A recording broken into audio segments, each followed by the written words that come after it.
अठविह कम्म मुके अठ गुणढे अणोभवे सिद्धे अठम पुण विणि विठे निठिय कजेय वंदिमो निचम।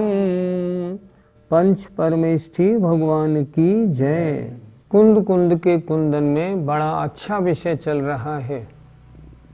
आचार्य कुंद कुंद महाराज ने बड़े सरल शब्दों में हमको मोक्ष प्राप्ति का उपाय और मोक्ष सब बताया है। मोक्ष प्राप्ति का उपाय है रत्नत्रय। उसमें सम्यक्त के वर्णन में पिछली ज्ञानशाला में निश्चय सम्यक दर्शन का वर्णन हुआ और उसके एक अंग का वर्णन हुआ, निशंकित अंग का। हमने क्या पढ़ा था उसमें? हमने ये पढ़ा था जो आत्मा अपनी आत्मा में परम समाधि में लीन हो गया है और जिसने कर्मबंध मोह बाधा करने वाले कारणों को नष्ट कर दिया है, उसके निशंकित नाम का अंग होता है। अर्थात परम समाधि में अपने आत्म स्वभाव में लीन आत्मा का पहला निश्चय से निशंकित अंग है। अब आइए क्रम से अब दूसरा अंग है निकांक्षित अंग। अब उसको देखते हैं। जो न करे दिदु कंखम कम फलेषु तय सवधम मेषु सोने कंखो चेदा सम्मादिठी मुने दवो। जो ण माने नहीं, करेदि करता है, कंखम कांक्षा, कांक्षा माने वांछा चाहना, किसमें? कर्म फलेषु कर्मों के फलों में और उसी प्रकार सर्वधर्मों में। जो आत्मा कर्म के फलों में और उसी प्रकार समस्त अन्य धर्मों में कांक्षा नहीं करता है, सो चेदा वह आत्मा निकंखो निकांक्षित, कांक्षा रहित, वांछा रहित सम्यक दृष्टि जानना चाहिए। फिर देखें, जो नहीं करता है कांक्षा माने वांछा कर्म फलों में और उसी प्रकार समस्त धर्मों में, अर्थात जो आत्मा कर्म फलों में और उसी प्रकार समस्त धर्मों में कांक्षा वांछा नहीं करता है, वह आत्मा निकंखो कांक्षा रहित निकांक्षित सम्यक दृष्टि जानना चाहिए। निश्चय से निकांक्षित अंग का स्वरूप इस गाथा में बहुत सुंदर बताया। कैसा होते हैं वे मुनि महाराज? जो परम समाधि में शुद्धोपयोग में लीन हैं, उनकी किसी भी कर्म फल में कोई वांछा नहीं और किसी अन्य धर्म में भी कोई वांछा नहीं। उनको तो जो आनंद आ रहा है आत्मा में लीन होने में, बस वो उसी में लीन रहते हैं। ऐसा आत्मा निकांक्षित अंग का निश्चय से पालक माना जाता है। पंडित जी, कर्म फलों में वांछा से यहाँ क्या समझना है? कर्म फल दो प्रकार के होते हैं, पाप रूप और पुण्य रूप। पाप रूप फलों को तो खैर कोई नहीं चाहता। अब बात रही पुण्य रूप फलों को, वो सब वांछा करते हैं। तो जो मुनि महाराज सम्यक दृष्टि में अगले भव में चक्रवर्ती बनूं, बलभद्र बनूं, तीर्थंकर बनूं, ऐसी कोई वांछा नहीं रखते, कर्म फलों में जिनकी कोई वांछा नहीं होती, उन्हें कहते हैं निकांक्षित अंग के धारी सम्यक दृष्टि। वांछा क्यों नहीं होती? वो तो अपनी आत्मा में लीन है, इसलिए आत्मा में लीन होने वाले को किसी अन्य कर्म फल की वांछा कैसी? उन्हें संसार में क्या चाहिए? कुछ नहीं, उन्हें तो संसार ही नहीं चाहिए, इसलिए कर्म फलों में उनकी वांछा नहीं होती। पंडित जी, सर्व धर्मों में यहाँ वांछा से क्या समझना है? धर्म दो प्रकार के, एक तो जो लोक में प्रचलित हैं, ये धर्म अच्छा है, ये धर्म अच्छा है, मैं इस धर्म का महात्मा बनूं, मैं इस धर्म का स्वामी बनूं। नहीं, उन्हें बिल्कुल इच्छा नहीं किसी भी धर्म की। दूसरा, वस्तु का स्वभाव भी धर्म है, मुझे चिंतामणि रत्न मिल जाए, मुझे पारस पत्थर मिल जाए, नहीं, ऐसी भी कोई वांछा नहीं। उन जिनको किसी भी प्रकार की किसी पदार्थ के स्वरूप में या किसी अन्य धर्म में कोई वांछा नहीं होती, वह निकांक्षित अंग का धारी निश्चय सम्यक दृष्टि होता है। पंडित जी, निकांक्षित अंग का व्यवहार से क्या स्वरूप होता है? आपने सब पहले पढ़ लिया, छह डाला पढ़ चुके, रत्नकरण श्रावकाचार्य पढ़ लिया, पुरुषार्थ सिद्धिपाय पढ़ लिया, कितनी अच्छी व्याख्या है वहाँ अंगों की, लेकिन भूल गए। भूल क्यों गए? उन श्लोकों को आपने याद नहीं किया, उन छंदों को आपने याद नहीं किया। अगर याद है और उसे आप फेरते रहेंगे तो कभी भूलेंगे नहीं। देखो, छेड़ालाकार ने निकांक्षित अंग का स्वरूप क्या लिखा? धार वृष भव सुख वांछा भाने, अर्थात धर्म को धारण करके जो संसार के सुखों की वांछा नहीं करता है, उसके निकांक्षित नाम का अंग है। और आचार्यों ने क्या लिखा?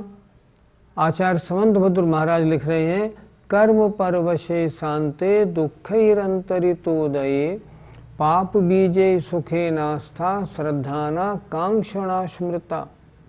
ये सारे संसार के सुख कर्म के परवश हैं, अंत सहित हैं, इनके लास्ट में दुख आना ही आना है, ये पाप के बीज हैं, इसलिए किसी सांसारिक सुख की वांछा बिल्कुल नहीं करनी। पुरुषार्थ सिद्धिपायकार क्या कहते हैं? देखो, इह जन्मन विभवादी न्यमुत्र चक्रित केशवत्वादीन एकांतवाद दूषित पर समया नपिच नाकांक्षेत। इस भाव में मेरा ऐसा वैभव हो जाए, ऐसा ठाठ बन जाए, मैं प्रधानमंत्री राष्ट्रपति बन जाऊं, मैं राजा बन जाऊं, ऐसे वैभव की वांछा नहीं करता। अगले जन्म में मैं अगले जन्म में क्या बनूं? अगले जन्म में चक्रवर्ती बनूं, नारायण बनूं, नहीं, ऐसा भी भाव नहीं करता। और अन्य धर्मों की वांछा नहीं करता, जिसके वांछा ही नहीं है उसे कहते हैं निकांक्षित नामक अंग का धारी सम्यक दृष्टि जीव। व्यवहार नए से निकांक्षित अंग जो बताया, व्यवहार सम्यक्त की अपेक्षा अन्य द्रव्य की अपेक्षा बताया, और जो निश्चय ने से बताया वो अपने आत्मा की अपेक्षा बताया कि जिस आत्मा में रंच मात्र अन्य पदार्थ की ओर रुचि ध्यान कुछ नहीं है, उसे कहते हैं निकांक्षित अंग निश्चय ने से। पंडित जी, जब कोई वांछा नहीं है तो महाराज इतनी कड़ी तपस्या क्यों करते हैं? अगर कोई जीव इस भाव में या अगले भाव में भोगों की वांछा रखने के कारण रखता हुआ मुनिपद धारण करता है या धार्मिक अनुष्ठान करता है, व्रतों को धारण करता है, वो तो व्रती ही नहीं है। तत्वार सूत्र में एक सूत्र दिया है, निशल्यो व्रती। व्रती शल्य रहित होता है। शल्य तीन होती है, माया, मिथ्या, निदान। निदान शल्य का मतलब है इस व्रत के धारण करने से, मुनिपद धारण करने से अगले भाव में इंद्र का पद मिलता है, मैं इसलिए मुनि बनता हूँ। ये तो मिथ्या दृष्टि का काम, उनके तो व्रत ही नहीं है। तो वो कठिन तपस्या क्यों करते हैं? उनका लक्ष्य तो एक ही है। जिस प्रकार सोने के अंदर किट्ट कालिमा मैल लगा हो और उस मैल को हटाने के लिए सोने को गर्म करके तपाना पड़ता है, तब मैल अलग होता है। उसी तरह आत्मा अनादिकाल से कर्म मल से लिप्त है। द्रव्य कर्म, भाव कर्म, नो कर्म है इस आत्मा में। फिर क्या करना, इनको कैसे निकाला जाए? इनको तप के द्वारा निकाला जाए, साधना के द्वारा निकाला जाए, चारित्र के द्वारा निकाला जाए। इसलिए वे सांसारिक किसी भी इच्छा को न रखते हुए सिर्फ उनका तो एक ही भाव है, इच्छा नहीं, लक्ष्य है। हमने सुधा सागर जी महाराज से पूछा, महाराज जी आप मुनि क्यों बने? महाराज ने स्पष्ट बताया, मोक्ष प्राप्ति का लक्ष्य है। मोक्ष प्राप्ति इस वेश से मिलती है, इस साधना से मिलती है, इसलिए मैंने ये साधना धारण की है। ये है सही लक्ष्य। भोगों की प्राप्ति तो लक्ष्य नहीं होता। भोगों की प्राप्ति अगर है तो साधना साधना ही नहीं है। इसलिए वो कठिन तपस्या क्यों करते हैं?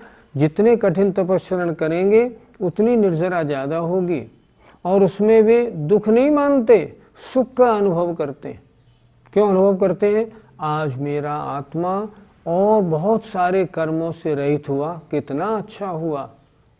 अपने मकान को झाड़ पोंछ के हम कितना अच्छा लगता है, आज सफाई बहुत अच्छी हो गई। ऐसे ही आत्मा से जितने कर्मों की निर्जरा होती है उतने वे महाराज प्रसन्न होते हैं, उन्हें कष्ट नहीं मालूम पड़ता। हम अज्ञानियों को उनकी साधना कष्ट मालूम देती है। एक बार की बात, डोंगरगढ़ में आचार्य को बुखार चढ़ा, 3-4 बुखार 2-3 दिन तक रहा। आचार्य विद्यासागर जी महाराज हर 2 महीने बाद अपना केशलोच करते हैं। यद्यपि आगम में तो 2 महीने 3 महीने की परमिशन 4 महीने तक की बात है, लेकिन आचार्य 2 महीने में करते हैं।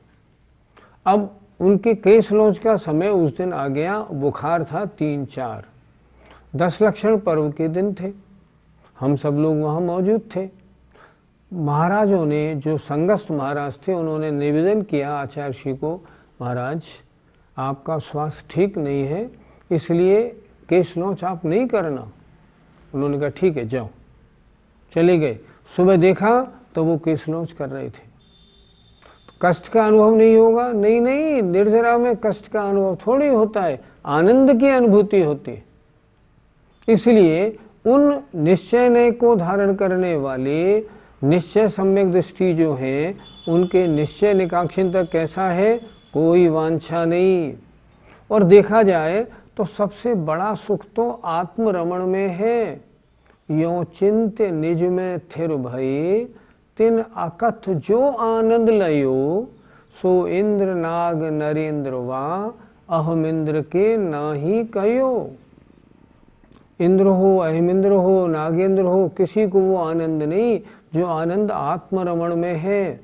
तो ऐसे आत्मरमण में डूबने वाले मोक्ष सुख चाहेंगे या ये सांसारिक सुख?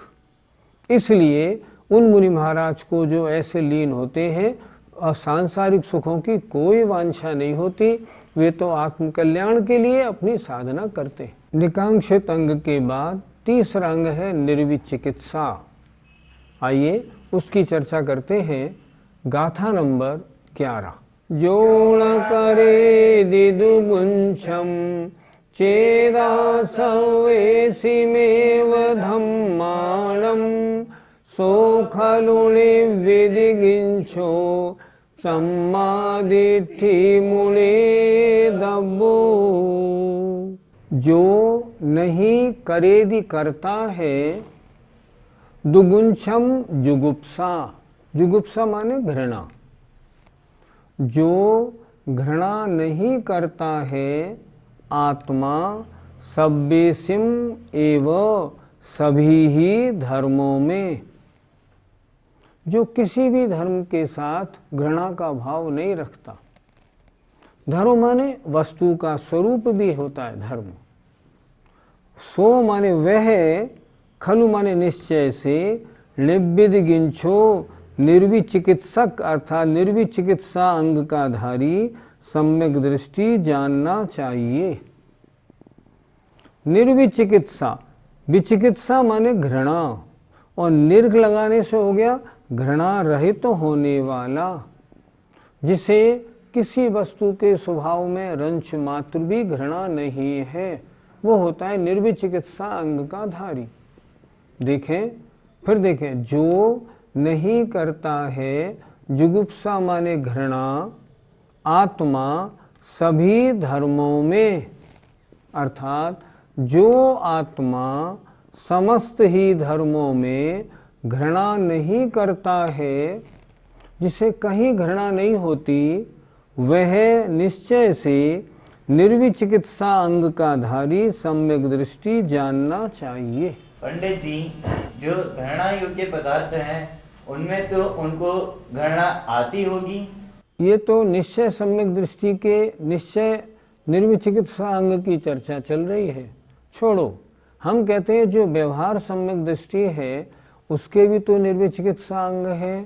हाँ, क्या उसको घृणा योग्य पदार्थों में घृणा आएगी? कभी नहीं आएगी। देखो, पुरुषार्थ सिद्धिपायकार ने क्या परिभाषा लिखी है?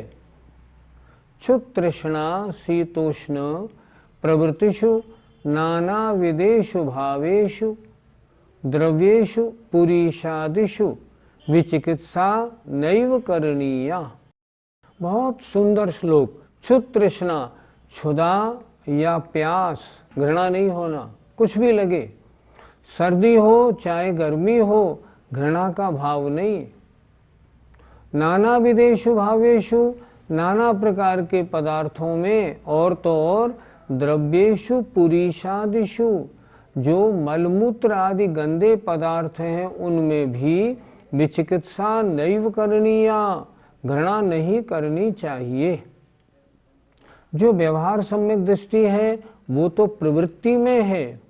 जब प्रवृत्ति में होता हुआ इन चीजों में घृणा नहीं करता, तो जो मुनि महाराज निवृत्ति में हैं, अपने आत्म स्वभाव में लीन हैं, उनको फिर घृणा का क्या काम? नहीं, रंच मात्र उन्हें घृणा होती नहीं। उनकी घृणा क्यों होगी? उनकी दृष्टि उधर नहीं है। जब उनकी दृष्टि उधर नहीं है तो घृणा नहीं। मुनि किन्हें कहते हैं? जो समता परिणामी हो। समता परिणामी को घृणा रंच मात्र नहीं होती। एक बार रामटेक में आचार्य विद्यासागर जी महाराज विराजमान थे।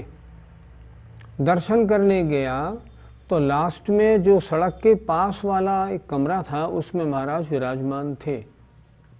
उसी में थे, वहीं ठहरे थे वो। मैं गया, मैंने नमोस्तु किया और बोला, महाराज बराबर में यहाँ एक जनरल यूरिनल है, पेशाब घर, सब जनता यहाँ पेशाब करती है, तो इसकी बड़ी भारी बदबू आ रही है। महाराज जी कमरा बदल लें तो अच्छा है, मैं अभी कमेटी वालों को बोलता हूँ। आचार्य जी बोले, सुनो सुनो, पुद्गल के दो ही तो गुण हैं, सुगंध और दुर्गंध, इसमें क्या राग द्वेष करना। तो जब व्यवहार सम्यक दृष्टि ऐसा कहते हैं तो जो आत्मा में रमण करने वाले हैं उनकी तो बात ही अलग है। इसलिए निश्चय सम्यक दर्शन में जो निर्विचिकित्सा अंग है उसमें घृणा का कोई प्रश्न नहीं। समस्त पंडित जी, समस्त धर्मों में हमें घृणा नहीं करने से क्या समझना चाहिए? धर्म माने वस्तु का स्वभाव। किसी वस्तु का स्वभाव उस वस्तु का स्वभाव है, हमें घृणा कैसे करनी?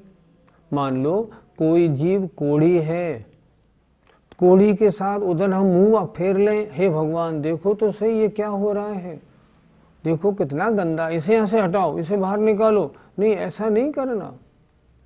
वस्तु का कैसा ही धर्म हो, खुशबू हो, बदबू हो, काला हो, सफ़ेद हो, कड़ा हो, मुलायम हो, ठहरने के स्थान में गंदगी हो, सफाई हो, रंच मात्र भी घृणा का कोई काम नहीं।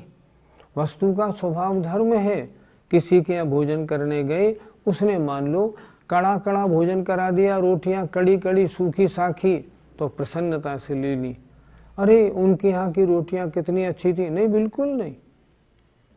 जो समस्त धर्मों में बिल्कुल घृणा नहीं करता, धर्म माने वस्तु के स्वभावों में बिल्कुल घृणा नहीं करता, पाप और पाप के फल से नहीं, वहाँ भी कोई घृणा नहीं। ये तो वस्तु का स्वरूप है, इसमें क्या करना। इसलिए यहाँ सब धम्मेषु द्रव्यों के समस्त स्वभावों में जिसकी रंच मात्र घृणा नहीं है। किसी की आवाज़ बड़ी खराब है, उसमें अरुचि नहीं करना, और कोई बड़ा रसीली आवाज वाला हो तो भी उसमें राग भी नहीं करना, दोनों ही बात है। इसलिए किसी भी पदार्थ के धर्म या स्वभाव या स्वरूप में जिनको रंच मात्र भी घृणा नहीं होती। पंडित जी, निर्विचिकित्सा अंग का व्यवहार से क्या स्वरूप है? मुनि तन मलिन न देख घिनावे। छेड़ालाकार दौलत राम जी, मुनियों के मलिन शरीर को देख करके घृणा नहीं करना। मुनि महाराज स्नान नहीं करते हैं, कितना ही खुरंट पड़ जाए, गंदगी हो जाए, मक्खी बैठे बैठने दो, स्नान नहीं करते। और ऐसे मुनि महाराजों के शरीर को देखकर भी जिनको रंच मात्र घृणा नहीं आती, मंजन नहीं करते, मुंह में से बदबू आए फिर भी घृणा नहीं करते। क्यों नहीं करते? ये महामुनि महाराज हैं। देखो उन्हें सोचते क्या है, इस समय इनके शरीर से कितनी निष्प्रय वृत्ति है, शरीर की ओर जरा भी ध्यान नहीं देते। देखो उन्होंने क्या लिखा रत्गन शावकाचार में, स्वभाव तौ सुचौकाये रत्नत्रय पवित्रते निर्जुगुप्सा गुण प्रीतिर मता निर्विचिकित्सता। स्वभाव तौ असुचौकाये, जो स्वभाव से जिनका शरीर अपवित्र दिख रहा है, पर रत्नत्रय से जिनका शरीर पवित्र है। रत्नत्रय पवित्रते निर्जुगुप्सा गुण प्रीतिर, ऐसे मुनि महाराजों में उनके गुणों में प्रीति करना, शरीर की ओर नहीं ध्यान देना, घृणा नहीं करना, इसका नाम निर्विचिकित्सा अंग है। तो पंडित जी, फिर हमको भी मलमूत्र गंदगी आदि में ग्लानि नहीं होनी चाहिए? ग्लानि तो नहीं होनी चाहिए, पर शुद्धि तो होनी चाहिए। मान लो कोई लेटरिन से होके आया, क्या वो अपना हाथ नहीं धोएगा? क्यों? ये गंदगी थोड़ी है, नहीं ऐसा नहीं चलेगा। शुद्धि तो करनी है, लेकिन अगर अशुद्धि है, कहीं कोई गंदगी है, उसको देख के घृणा नहीं करनी। हमने देखा कोई समाधिस्थ मुनि महाराज हैं, मान लो उनके दस्त लग गए, तो मुनि महाराजों की चर्या करते हुए हमने देखा मुनि महाराजों को, वो क्या करते हैं, अगर उन्होंने मान लो उनका दस्त हो गया है, उसको साफ करते हैं। पलटी हो गई है, पलटी को साफ करते हैं। नाक थूक कफ आ रहा है, उसको साफ करते हैं, घृणा नहीं करते। वो बड़े प्रसन्न होते हैं, देखो मुझे इनकी सेवा का अवसर मिल रहा है। ये होना चाहिए। घृणा का क्या काम, ये तो वस्तु का स्वभाव है। मैंने बताया ना, जब आचार्य श्री कह रहे हैं दो ही तो होते हैं, खुशबू या बदबू, वस्तु के दो स्वभाव है, क्या घृणा करना। जय जिनेन्द्र।